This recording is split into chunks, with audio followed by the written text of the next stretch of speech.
Take a deep breath with me. Now imagine doing that in a leaky spacesuit. Well, you just did. You see, our Earth's atmosphere is like a spacesuit that protects us from the wilderness of space, and it's full of wonderful, breathable air. But the air in our spacesuit is leaking into space, and it's escaping like the air in this balloon. You see, some of the air in this balloon will end up in outer space. During this talk, 1,000 pounds of hydrogen and 20 pounds of helium are going to leave planet Earth and never come back. But don't worry, don't stress. We're still here, and we're able to breathe. You might want to reconsider whether, though, you want to use helium, a valuable resource, in your party balloons. But you see, our spacesuit has a leak, and it's not because of anything specific to planet Earth. All atmospheres can leak, and this is because an atmosphere is a layer of gas held to a planet merely by the force of gravity. So gravity is very strong. When I put this balloon, it drops to the Earth by the force of gravity. But gravity is weak.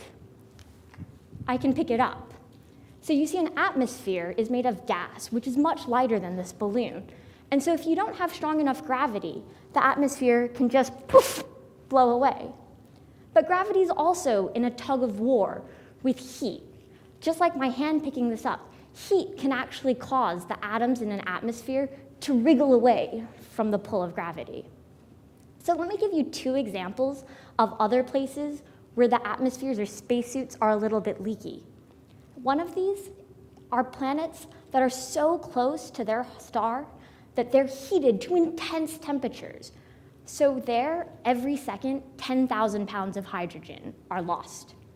And that's because the extreme heating overcomes the force of gravity, even though these planets are bigger than Earth. The second example is our neighbor Mars. On Mars, the planet is further from the sun than we are, so it's colder. But it's harder for Mars to keep its atmosphere, and that's because Mars is smaller than planet Earth. Mars is so small, in fact, that it's already lost 90% of its atmosphere. And this explains where carbon dioxide and oxygen have gone. They're no longer on Mars. They're out in space.